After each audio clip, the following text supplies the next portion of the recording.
2014 metai, Liepos 19 diena.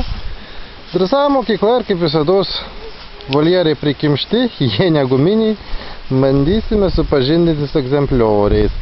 Horai! Vardas įdomus. Ne choras, o horas. Na be abejo irgi kaip visados priskiriamas pavelotukų grupiai.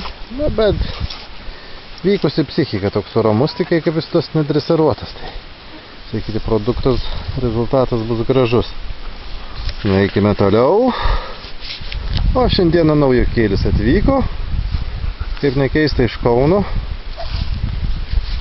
Iš laikinosios sostinės. Pasirodė, kad dar aklimatizacijos procesas.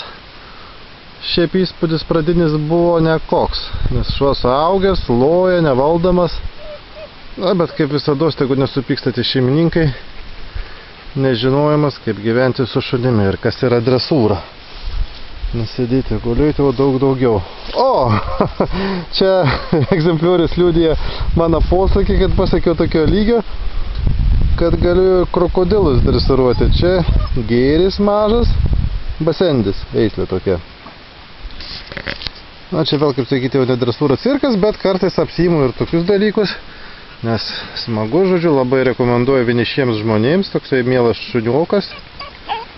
Nu, dresūra tai sunkoka. Neaišku, ką ten rašo Vilkpedijai, bet šiaip, šiaip sakau, kartais užsiimu ir nesąmonis. Mielas šunelis.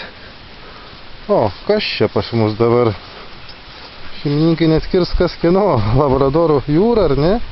Na, kaip pastebėjau, dominuoja tokios laiko išbandytos veislės, vokiečiai dominuoja, retriveriai. Nu, kas ir širdis džiūgoja, nes su tais egzotais dažniausiai būna problemos. Su egzotais būna dažniausiai problemos. Nu, ir atsiminkite, šunį reikia dresuruoti 4-6 mėnesių, kol nėra susiformavusi šunelio psichika ir laiku pateiktas dresūros procesas daug gražiau susiguli šunelio galvoje. Dresūros rezultatas, kad šuo patampa valdomas, reaguoja griežtėjančią balso intonaciją, šeimininkas patampa esminiu dirgikliu. Labą dieną! Na, pasigirsime, šitas egzempliorius išveistas Vokietijoje, atvažiavo iš Norvegijos.